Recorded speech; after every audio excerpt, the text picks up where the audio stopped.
wrote in 1989. And it also speaks about alienation.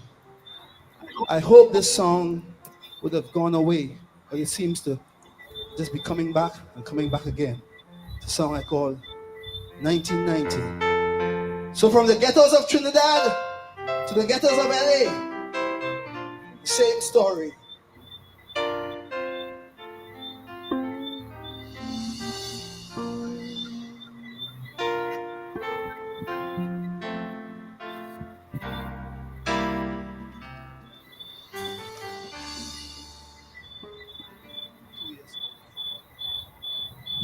Nuclear warhead, do I see it torn down? And there's an army in retreat. I see the old colonials of Europe now become united. And that word, perestroika, it fills the streets. I see the eagle sitting on the shoulder of the bear. Or maybe it's the other way around.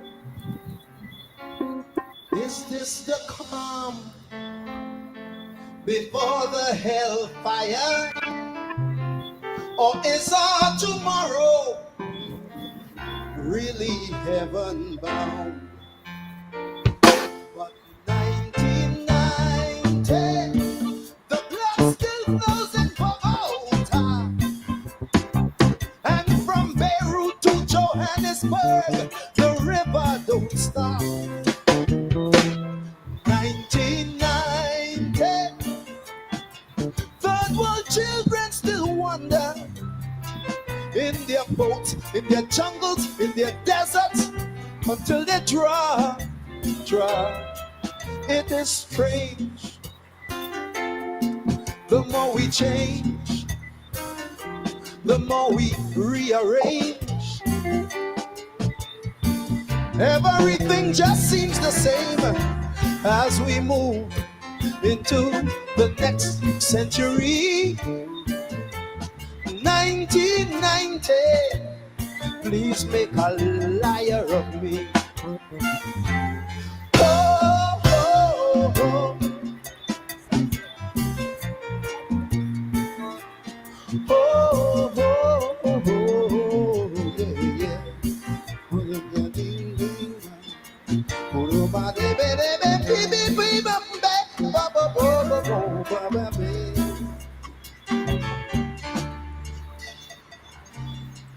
There is a black man on the run through a lonely Beijing street. There he goes. My God, he's running again. This time through Brooklyn, Howard Beach. And there he runs again through the streets of Soweto and Bensonhurst. And I'm saying, Lord, so the story goes. And the ghostly man from the past, they call him Selma, Alabama. He just shrugs and says, deja vu, I suppose. 1990. Will our children stand firm? Or will they keep a running and a running and a running till the end of time? 1990. Will hands of love ever reach out? Or will they be there just to strengthen the crime? It is strange. The more we change, the more we rearrange. Everything just seems the same as we move into the next century. 1990, Please make a liar of me. Oh, oh, oh. Oh, oh, oh. And ba di bi ding ba ma ding ba ma ding ba ma do. Wanna be the one. Ooh.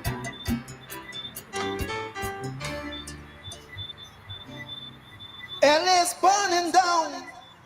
It reminds me of Harlem and what's in the 60s. Same problem, same country, and King is still the name.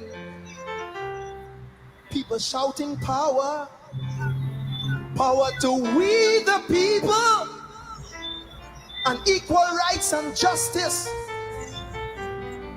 is still the game. I remember over 25 years ago, America stood up and said, this won't happen no more. Now you tell me, what have we become? The beast always defeat the beauty. Is this land just another house of the rising sun? 1990, will we see a tomorrow where our children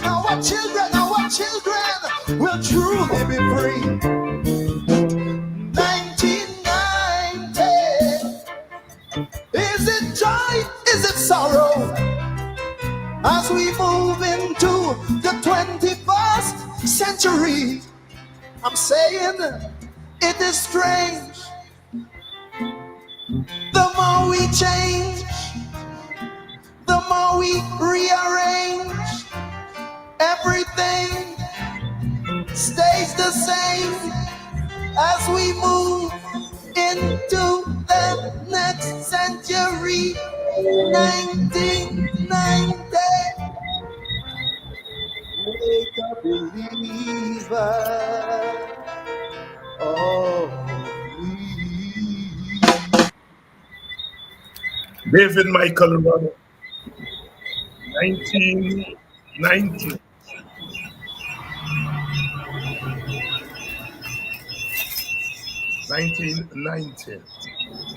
Written and sung almost 40 years ago. The more we change, rearrange, everything remains the same.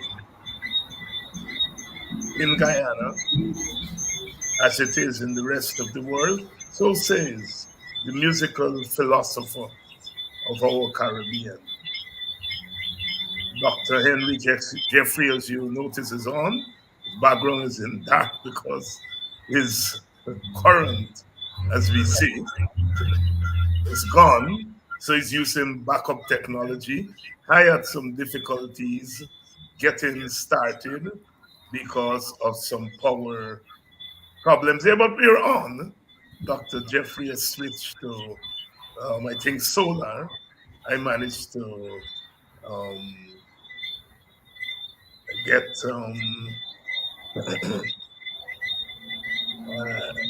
the stuff sorted out. But here we are. Good evening to you and welcome to Politics 101 on a Tuesday evening. We're still early in the week and things are heating up. Lots of activity today.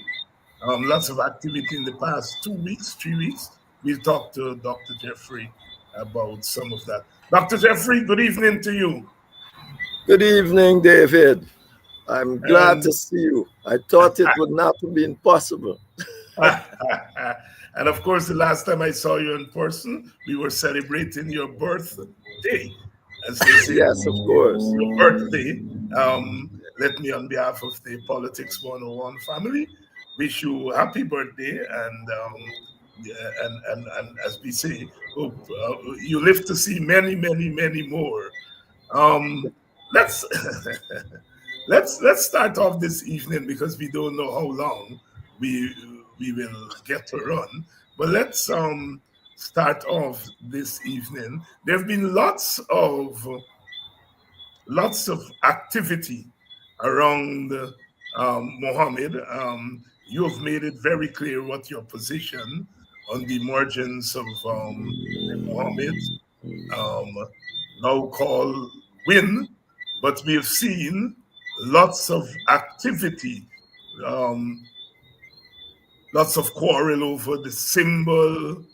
Now we are seeing the Americans are getting involved. Um, the lobbyists of Guyana sending emails and so on to US Congress people, the linkage of Mohammed to Venezuela, the coursing down of Mohammed in the PPP stronghold. Do you still hold to your original thesis regarding Mohammed? Of course. Of course. And you must note too that Mohammed has now joined ANOG. Yes, Yes, yes. yes. So yes, of course. I've seen nothing. All of the things that have happened to Mohammed, the PPP could have arranged. Even the one, if you ever heard of a policeman shaking a man's hand and being sent to a leave, you ever heard of that, or sent into the interland to some other place? You ever heard of that before? Not before the recent Well, and you incident. think the PPP is as worried about Mohammed as to do that naturally? No, they are building him up. Their Uh-huh. job is to build him up and then get him to try to take the African and Amerindian votes you would have had. Yes, that's their Mhm, job. You know, mhm. I mean, remember, I said it's astro surfing from the day one, and nothing has changed to change my mind. Nothing has been changed to change your mind. Let's talk about Anok because you had something with early the early beginnings, the start of Yeah, Anog. yeah, In a surprising move, Anog has decided to join with Mohammed. They say it's a collaboration, but I'm wondering if it's a collaboration, you accept the name, you accept the symbol. Is that not subsuming rather than thing? And immediately we see two founding members, yeah, Ralph Ramkaran and Timothy Jonas, yeah. exiting the party. Put that development in context for us. Well, I think these people are lawyers and they are international lawyers and all of that.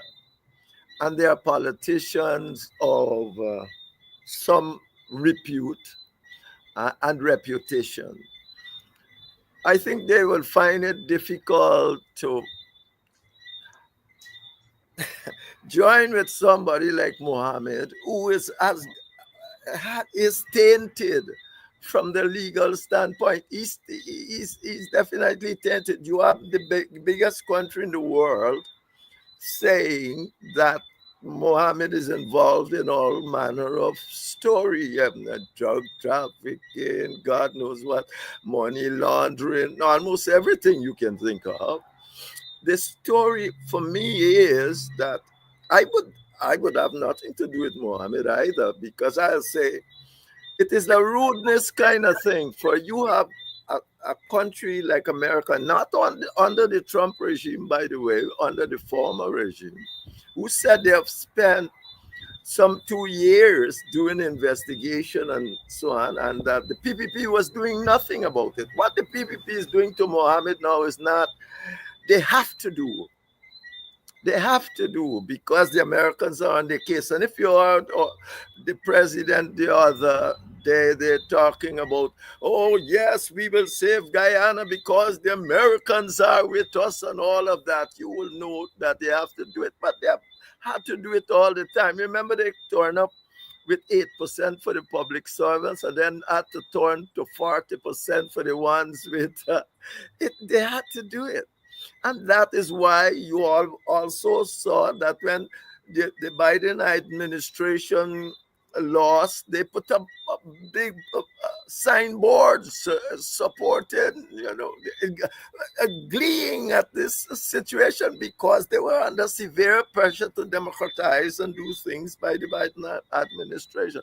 So nothing has happened to change my mind from that scenario. They had to do something about Mohammed because they asked for information. The Americans give them the information. They had to act. And if you have to act on a friend, well, therefore, the only way that possibly Mohammed can, for instance, gain some sort of credibility is to run back, is to be in politics, and to go in politics, he can go in a way that helps the PPP, and that's precisely what he's doing. That's my take. So if we were to agree with your thesis, clearly the PPP has a strategy of how to deal with the Mohammedans. I have been moving around a bit here on the East Coast and in Georgetown, and a lot of people share your thesis on the Mohammeds. If you were to advise the APNU coalition, what would you suggest the strategy to the Mohammed should be? Because while there's a clear strategy on the PPP, from the PPP side, one doesn't get the sense that there is certainly in the open space a clear strategy from APNU. What would you advise? My position on Mohammed, that I would just leave him alone, but make sure that my people know clearly what his motives are, and what that is. What else can you do? Regardless, by the way, if that was his motive or not, that is the most likely outcome. The most likely outcome is finding he's not going to get a whole lot of PPP votes. The PPP can set up people to disrupt and all of that, but they are setting up to disrupt to sell you that Mohammed is good, not to sell that. And you are buying. If you want to buy it, buy it. So that's why I said everything that has happened to Mohammed, the PPP could have done. And we live in the era of astroturfing. And that's what you do. You got some people without any support whatsoever, and because of the media, and particularly if you have money, you can sell them on the media having all this great support. Mohammed looks like he's getting more press coverage than you. That is perfectly true. And we know who controls the media in Guyana.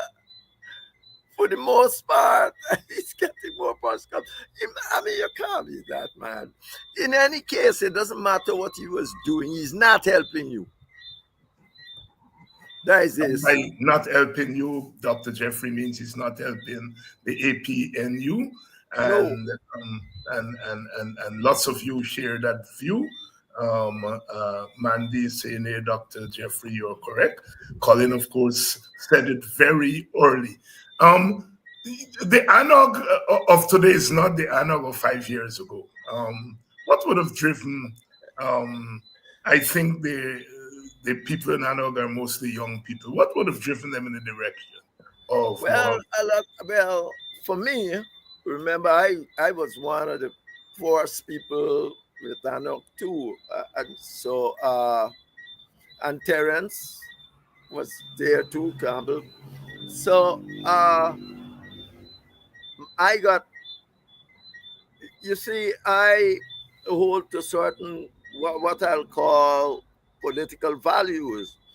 When the first thing that made me stop particularly dealing with ANOC, since it's years now, 4 years, is essentially when ANOC was the first party, how they got into it, to come out and say that the chair of GCOM has no authority to deal with the fraudulent votes that were around.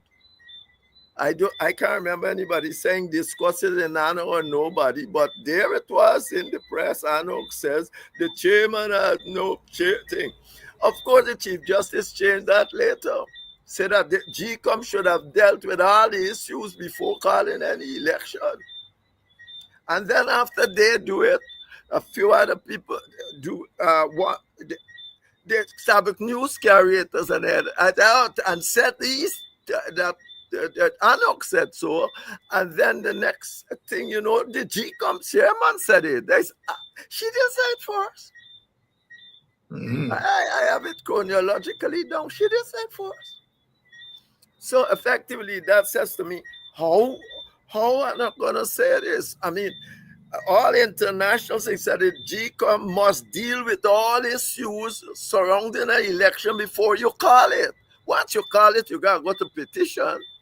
But you got to deal with all the issues around it. I put it on my website. Maybe it's still there. I said, this is nonsense. You got to have that sort of a thing. So that was my first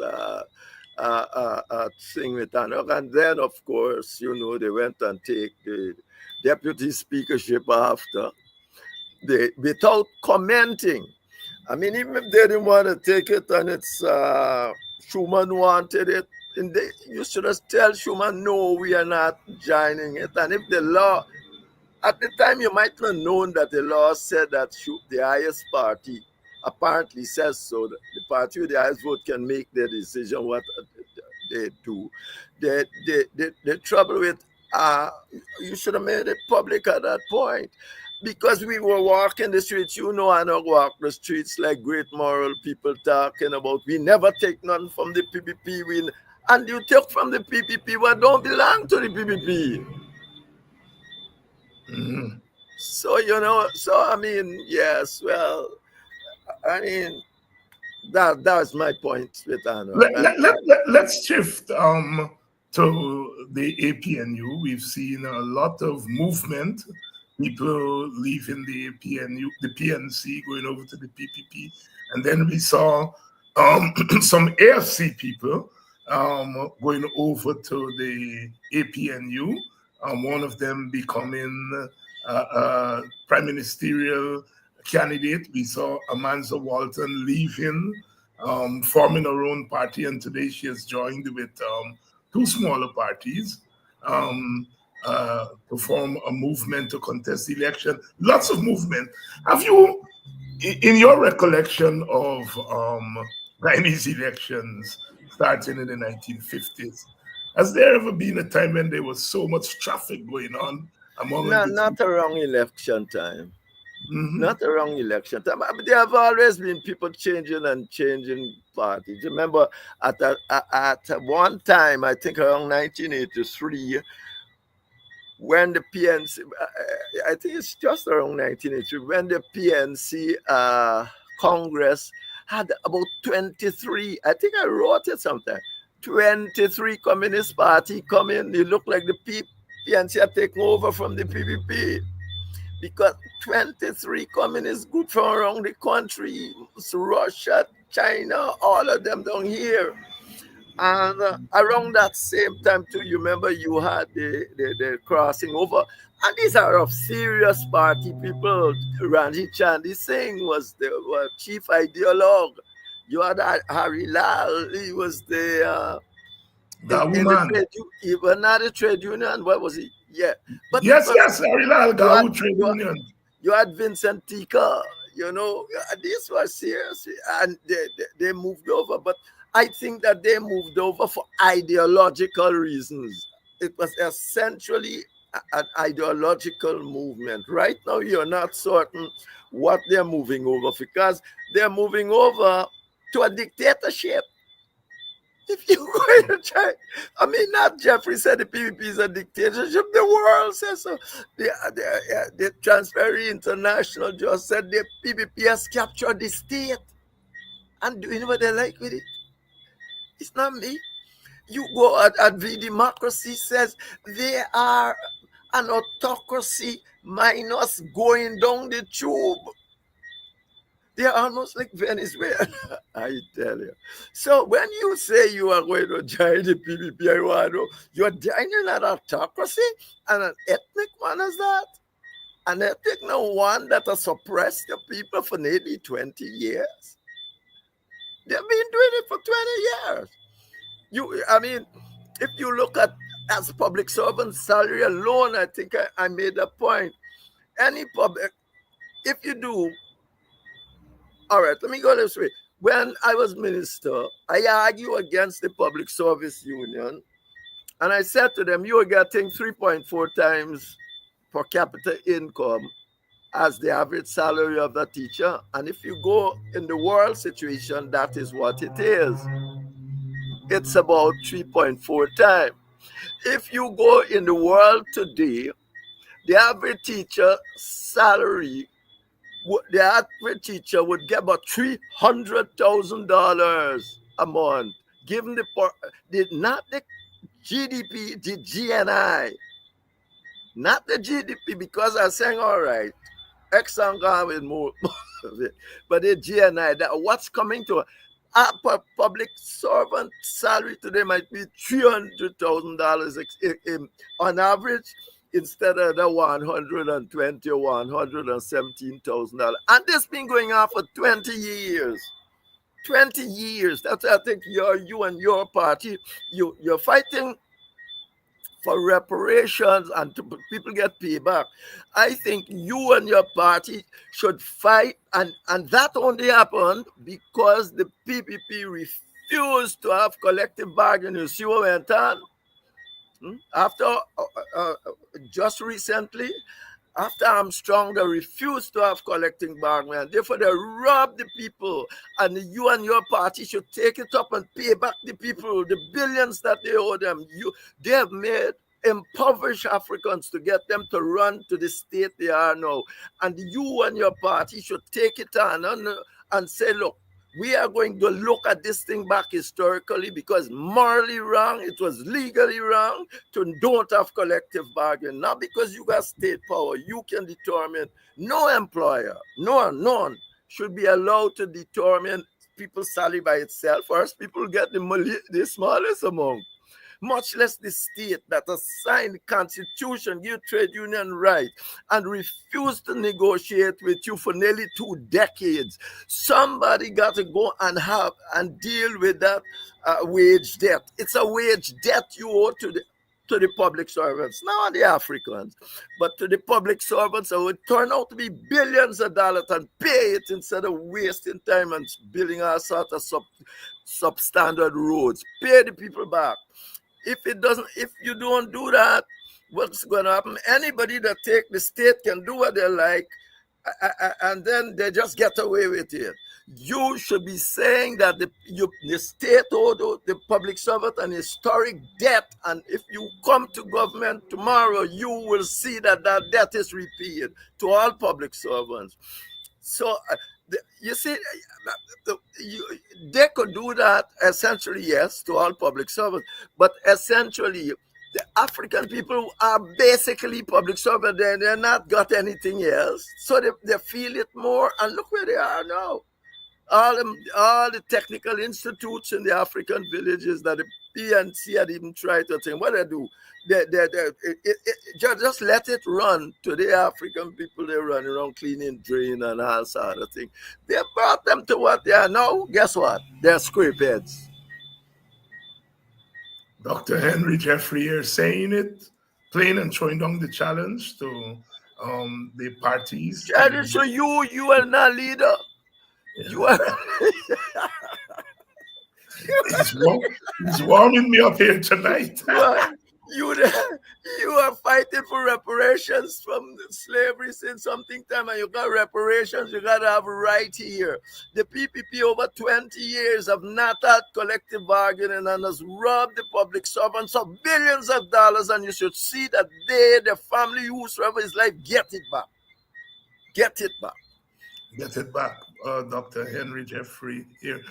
Dr. Jeffrey, from very early, you took a strong stand against the AFC's bargaining tool against the APNU, and essentially against Aubrey Norton and the PNC. Let me make a disclaimer here that I am in favor of the broadest coalition. But I have to ask you, did the AFC overplay sand? I mean, the OFC didn't know what they're doing. How you were gonna? The OFC is a smaller party. Nobody in Guyana will say you want a 65 seat. You gonna start like that? I mean, whoever tell the AFC that's the way to start a discourse, particularly when it's not on the. You are not at this junction, guy, in history. You're not in there for job for the boys. You should be looking at the bigger picture. At this junction, guy, in his history, you got to do something for the bigger picture. You are living in an autocratic country, a dictatorship that's going further down the tubes. Now you got to stop thinking about job for the boys, because that is all it is, job for the boys. As I said in my if they had 5 seats, they could bring the PNC to its knees if you had the political will. Because the PNC ain't going to win no election by more than 5 seats. And therefore, you have the power to bring them to their knees. And therefore, you can start reasonable, given the bigger picture in front of you. There's a bigger cover. You are talking about you want 65. Well, that's how they start. They came down to about 30 something. But this is not being in some marketplace bargaining. That when you finish buying the thing, you can no, this thing got repercussions for the longest while. I just show you one of them in terms of I think you gotta sit back and look at this and say, this got things bigger than bigger than us. We are not here to get job for the boys. We are here to try and buckle down and see what we can do. What we got to do, though, is make sure that APNU is not in a position to mess around with us and get away with it. But all that is political will. To say, God, get out. Get out. And I have to ask you the follow-up question. If the AFC overplayed its hand, did they underestimate the resolve of Aubrey Norton? Because, I mean, yes, Corbyn got a lot of stick when he ran in 2006, but I've never seen a single leader in a single party really withstand the kind of barrage that Aubrey Norton has had to withstand since he won the party leadership in 2021. Did the dissidents in the AFC underestimated his resolve? They might have done, but Aubrey Norton, very few people also in the PNC has gone through his history of problems with the PNC too. Yes. So he's got, I mean, yeah, of course, they think they can, you just call an election and then you lose, and here, we want consensus candidate. His party was in this too. We want a consensus. A consensus candidate, you lose the democratic election. The PNC is a democratic party, it's not the PPP, where the leader says something, it's done. The democratic sort. The man won. And if he won, the story done. What if we find that he has shortcomings, and who don't have? All of us have. We got to now sit down and see how we can circle the wagon and make sure that he doesn't behave or do things in a given way. But you can't just come and then you are going to even tell people who are members of the PNC, you could have joined that thing and get and win or lose. Oh, they're consensus candidate. What is this? And we do polls. If you want to do poll for the leadership, you should do it in the first place. There's now party leadership run. I mean, it's all. I don't know. I thought, yes, they will play their hands. They thought that Aubrey would just give in he will give in to somebody down the road. It's nonsense. They're making decisions for the people, for the People's National Congress. They had an election. That's where you tell me you do a poll and you're going to throw out the person who win the poll, who won the elections, and give them a poll. And when you And when you get to the base of it, these people are not telling you nothing serious about Aubrey. They're not saying one day they're complaining when was Granger. Hear them, oh, you can't get Granger to come by Bamba Mali. Now Aubrey going to Bamba Mali too often. But Aubrey been going, I is go Bamba Mali. Aubrey is go Bamba Mali since what's from that is his business. What happens there? What has he done at Bamba Mali? Not talk to working class people and so on. Burnham used to there walking all over the place, any old place he's stopping, all rum shop anyway he feel like. So I mean, it's ridiculous. So no, I've never seen anybody have to go through that. But the man that had to go through that went through a lot in the party already and has the resolve. As the resolve, Dr. Henry Jeffrey here tonight. It's Dr. Jeffrey's birthday month, although the actual birthday has passed. And I managed to get to the birthday party held at Peasants Lined Up with the masses there. Good evening to all the people I met at that birthday party. And some of you told me your names. And because a week and a half, I forget the names. But you know who you are, all those of you who were at that that party and really had a wonderful time. And as I have said here last night, and I'm saying it again tonight, I wonder about the polls.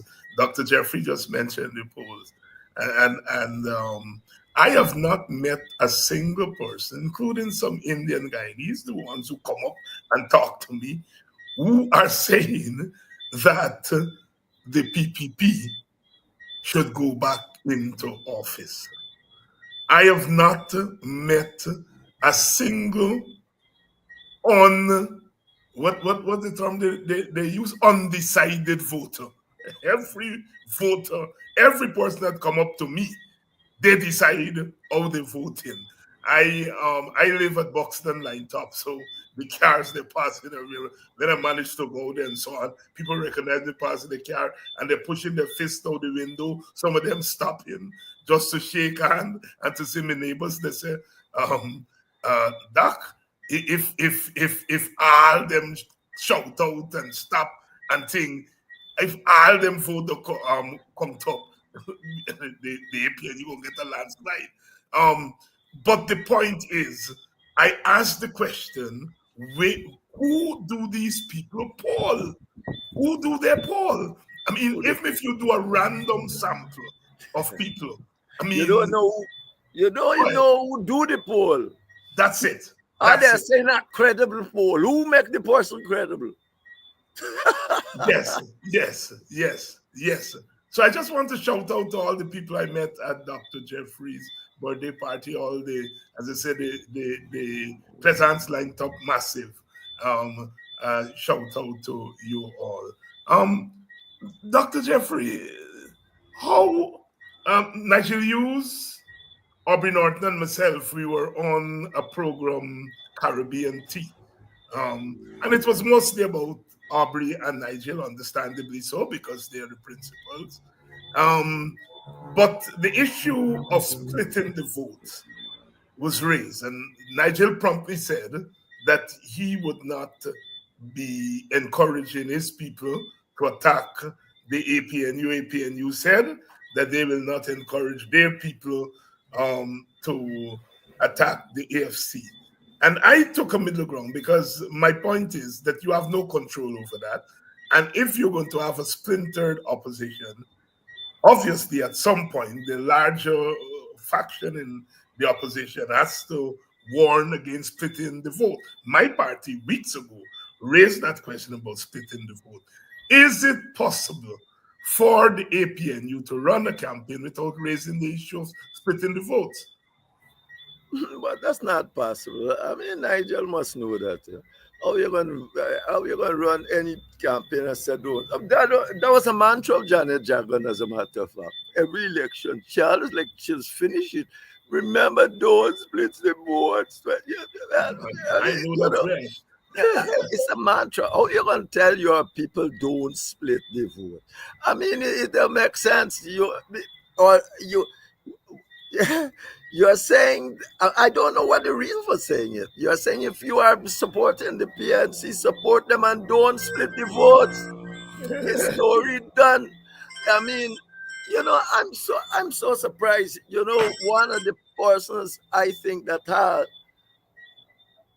Nigel, if you go back and read what Nigel speaks to about this system in Ghana, he got a good understanding, more than most. And I'm saying, how then you get involved in this quarrel about couple seats?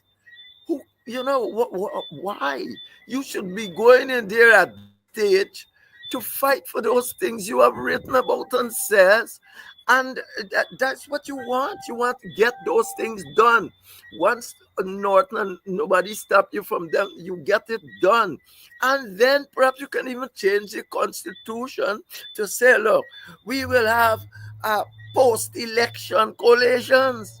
You can even do that. And therefore give your party more space to think by itself. Why you battle with couple position in parliament? No. It makes no sense. I mean, anyway, that's how it is. But I'm glad you raised that because people have been telling me, and again, these are ordinary people, mostly African Guyanese, but I've talked to some Indian Guyanese, especially in Georgetown, who have come up to me to talk.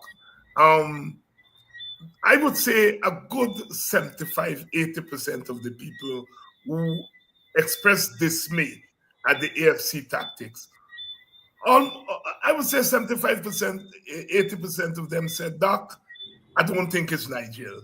Nigel know the issue. It got to be, and they're abusing other people in the AFC. But the point is Nigel should have been strong to overrule the others. I think Nigel's respect among African Guyanese really went up. It could have been that may have influenced the AFC to make the big play. But even at this point where the thing didn't work out, people are not blaming Nigeria. Are you surprised at that? Well, I suppose you may be able to. Yeah, I blame Nigel. The guy is the leader. Right. That's one day, Aubrey, I'm going to blame you for WPA, or I'm not going to blame Nigel for what's taking place. But I just told you, if you go and read, I'm not talking about hearsay. Since 2000 and God knows 11 or 12, Nigel saying the right things about this system. How he get caught up like this, I do not know. Mm-hmm. He was saying it. I wrote an article the other day and said he comes closest for all of them, I think, in terms of maybe outside of Oganzai, your person, that have like a clear view of what must go on when you're moving forward. But what is it? What is? I mean, what is? I mean, yeah. Here's a comment from obviously a young person here. We as young people, we need to hear this man's views more often, please, Mr. Hines. Dr. Jeffries on here every other week, so twice per month, and he has been on here for the last 4 or 5 years. So please visit very often, and you will get Dr. Jeffries' views, you will get other people's views. And I'm very glad you've made that point, this young person here, because I've been telling young people who have been talking to me, look, it is not that you need young people to speak to your issues. Of course, that's important. But it is people who are speaking to the issues that affect you as young people who are part of a larger society. I've never subscribed to this thing about you this and you that, because young people are part of the larger society. Young people must be interested in issues that have to deal directly with young people, but also on issues that have to do with the country, that have an effect on all people. So I'm very glad to that you find an older man's comments that are relevant to what you all young people are thinking. I'm very heartened by that because it's something that I feel strongly about. Dr. Jeffrey, the young people, the youth. Well, you see, yes, and David, I started politics. I started high level politics at 27. Right. High level politics at 27. You know that I did about. I don't have a thing, but I don't have anything against age people. I used to quarrel about people who used to say Cheddy Jack and all. The first time I had to do it is Port Moranto, even where he lived. Where he was born. I said, but wait, you don't judge people by that. You gotta judge them about the quality of what they're saying. And what they, you know, and how they behave. You can't judge Shadi Jagan, he's older, they think. Yeah, but everybody gets older. I mean, and it takes longer to get older now. But the point is, effectively, what you have to do is try, learn. You think it's two things I go through when you're younger, you go. And people say, where you come from? For start, I was never any member of the PNC and no youth group, nothing.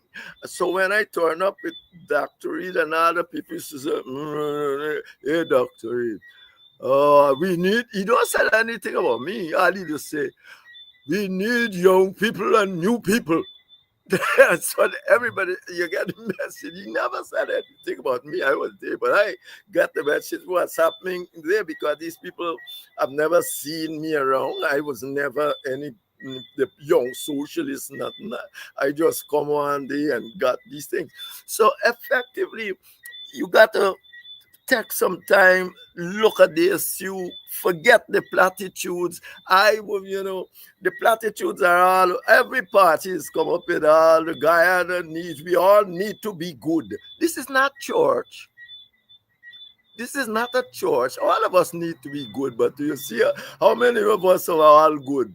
We must operate and love each other. That's church.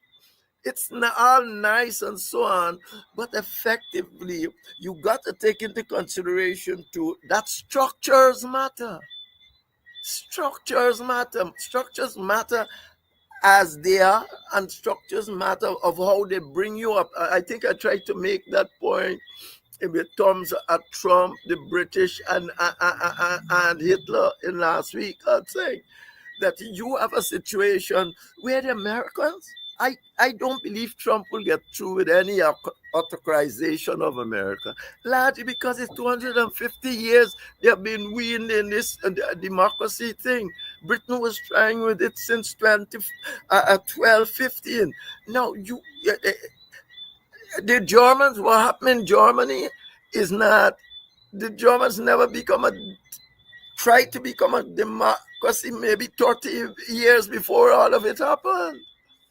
So you got to put your mind to it and try to learn it. And it's not a matter of who old and young. It's a matter of who got something to say and who don't. Anytime people come and tell you, anytime since then, anytime people start saying, we need young people, they ain't got nothing else to tell you. Or we need old people. They have nothing else to tell you. Nothing else. Because young people and old people is not the problem. It's not the people. The problem in Guyana, as a matter of fact, is the structure of the country and how it is run. Doc, let me shift to the PPP. A year ago, the PPP was telling us that they're going to win this election easily, and some of its acolytes were saying they're going to get 2/3 the majority. They were boasting about black people going over to them in droves and so on and so forth. Today, the PPP seems to be exposing its own vulnerability, if not more than vulnerability. They're lashing out left, right, and center. They seem, because it is becoming clearer and clearer that they themselves might have been fooled about their own quote-unquote electability to the pinnacle of office with a large majority? Is it that they were fooled, or is it they were depending on the opposition troubles to take the gaze of the people away from them to other things? Well, first of all, if you're in government or if you are running a party, you'll never say you'll lose. All right. Yes, You know, that's you your start from that. Regardless Right. of how bad you think things are going, you will say you'll win. It's so effective if we start from that. And then the PPP, for, as I said, 2 decades, had suppressed black people so much that they impoverished them. They impoverished a whole lot of black people. They make them, they bring their salary and wages to nothing. Look, ACNU came to government. They didn't do the best. They didn't introduce collective bargaining, which I think is the first thing they should have done. But if you go back, they had the wages for public servants was supposed to be something like 6%. And the PPP come, they cut it to 3%, and they increased spending on infrastructure, but double it. Now ask me something. Who works in the public service for the most part, and who get all the companies for the infrastructure? And that's 2020. You're not even go back far. Who does that? But they did this, and they do it over 20 years. So over 20 years, what has happened is people have gotten poor, and people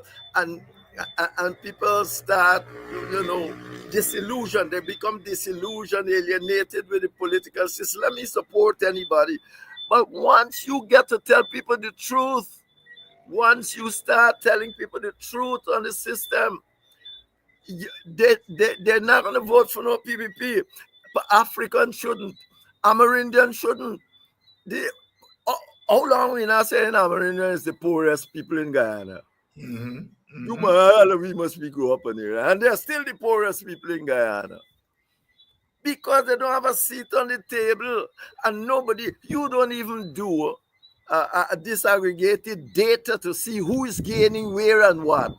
How you can live in a society like Guyana that got all sorts of ethnic troubles and don't have disaggregated data to say, well, who's getting what, who's not getting what, and just got to sit down and listen to politicians tell you, oh, I'm giving you all I can. But when you go to the data, you see it's not so. If you go, you're going to see how much contract black people getting. And when you give them all these little contracts now, you want to say, oh, there are many more black people as contractors as ever before. But one contractor of the other side can take up where all of them got. One, in terms of value. And you think you're talking to fools. And the truth of the matter is, you have to have disaggregated data to look at what is taking place in Ghana and try to solve it. Of course, the PPP never wanted that. The PPP just wanted to keep you down. And they have succeeded for a lot of things. They have succeeded in doing so by impoverishing people. And that is why I think your party is amply placed to say it clearly to the people, to this country, that you are going to repay the public servants for all the wages that the PPP did not give to them as a result of not allowing them to have collective bargain. And that can be calculated very easily if you want to do it. It's important that it be done. And PPP comes to you every day. Oh, take $5 for health. Take $10 for this. My God, you can't plan with that. You can't plan like that. You should do like what the Surinamese said they're going to do. Every Guyanese, given the oil, should have some kind of money going in his bank, known every month, every single month. You want. We say it's a national wage wage cut, yes, but effectively it is somebody. No Guyanese should go to sleep, to go to bed without food and decent shelter over their heads. And And you can only do that for them if you give them money and so that they're going to learn to spend, save, and do all that the correct things to do. You will always be people going to spend out all that, but that's not neither nor there. You need a universal basic income in this country. You need it, and if you got to start with the poorest, start with the poorest, and let's have that. Give people a freedom to determine for themselves who they want to vote for, who they don't want to vote for. But what you are doing is you're keeping little money, and every time give them this little, come and vote for me. That is what's happening in this country. You are seeing it. That's why the Transparency International said the PPP has captured the state and doing what they want with it. Not me. I ain't even in transparency here, much less. Dr. Henry Jeffrey here on fire tonight. On Sunday, the APNU will be launching its campaign at the Square of the Revolution. Come out to the Square of the Revolution. In the communities, there will be transportation for those of you who live far from Georgetown and even nearer to Georgetown. Transportation will be available. The APNU activists in the community will apprise the communities of meeting up spot and driving way spot and all of that. But we are inviting all to come to the Square of the Revolution on Sunday, July 6th, for the launch of the APNU campaign. Of course, the following week, it's nomination day. And then from nomination day, we walk into September the 1st. As I have been saying on this program over and over again, we are doing a couple of things. We are trying to win an election, but we are also fighting to bring credibility to the election because we do not have any guarantee of a credible election yet. Which takes me to my next question to Dr. Jeffrey. Dr. Jeffrey, the Carter Center, the Commonwealth, they're all announcing now that they are coming. They're coming before election day, and they are giving guarantees that they will ensure that the elections are free and fair. Never mind that they made some recommendations after 2020. Not one single recommendation has been taken on board by DRECOM.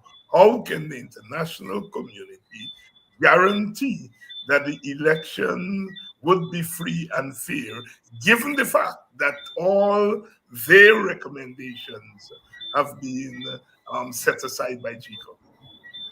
Well, Ed David, my power is going out outside my battery and my computer. But let me tell you this. As if you see me, if I disappear, I disappear. Yeah. But let me tell you this.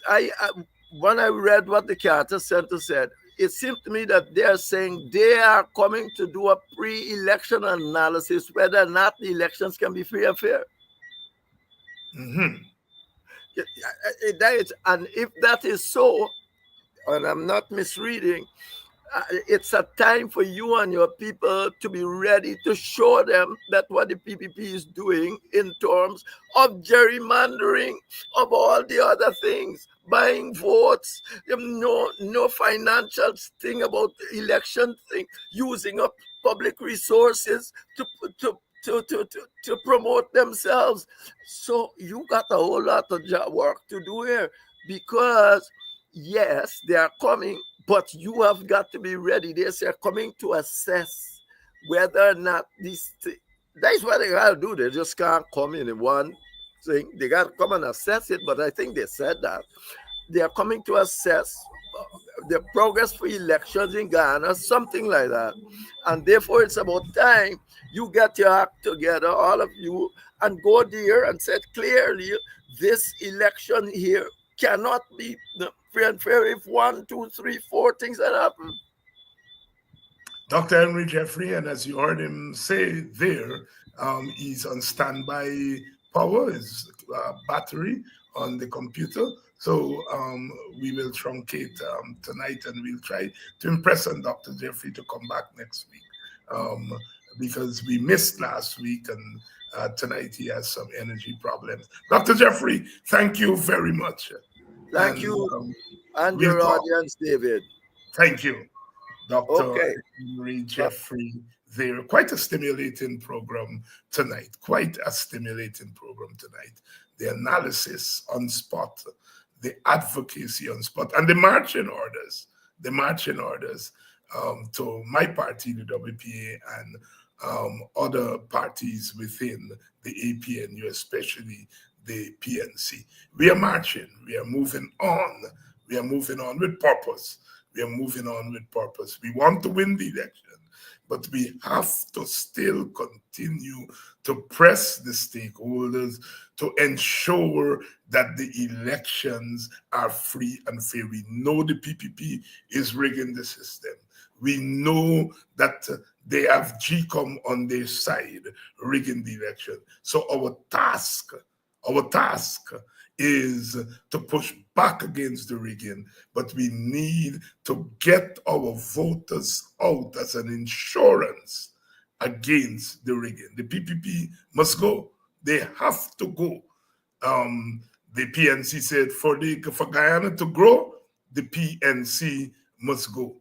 We are saying that for Guyanese to get what belongs to them, whether it's the public servants, whether it's the underemployed and the unemployed Guyanese, every Guyanese has a right. Every Guyanese has a right in the world's fastest growing economy to be the fastest growing people coming out of poverty. If we solve poverty, we solve a lot. Those of us who are above the poverty line, if more people come above the poverty line, then we are able to save a lot. Think about the mother with 7 kids who is earning $120,000, $160,000. Her salary may take her above the poverty line. But you divide 5 kids. The mother and the father, that is 7. Divide 160,000 by 7, and all of them living below the poverty line. You get 2 income in a family. One earning 100,000, next one earning 120,000. I get 5 picnic. 5 and 2, 7. Put the 2 salary together, divide them by 7, and all of them in that household goes below the poverty line. We'll be talking a lot about how we are going to decrease that. But no, yes, we have said on this program that we have made mistakes during the last coalition government. The different political parties made their play. They made their play. The coalition is not as grand and broad as we expected it to be. But all those things now have to be set aside, and our focus has to be on winning this election. Winning this election. All those who had doubts about Norton's electability, the time for that nonsense is over. Norton is the presidential candidate. Jarrett of Finance is the prime ministerial candidate. The rest of us are there giving strong support to the ticket. We've got to win this election. So all the small talk, all the low talk, all the bad talk, over. We are marching on to Zion. Beautiful, beautiful Zion. We are marching. We are looking to the mountaintop. That's where we aim for. The mountaintop is not physical. The mountaintop is mental and psychological and cultural. We have a lot at stake. I'll see you all tomorrow night for another edition of Politics 101. As usual, we love you. We love you. And we've been saying on this program for the last 5 years, we love you. So we are not waiting for election time to say we love you. As you know, on Politics 101, we say we love you. Tomorrow night, same time, same place, for another edition of Politics 101.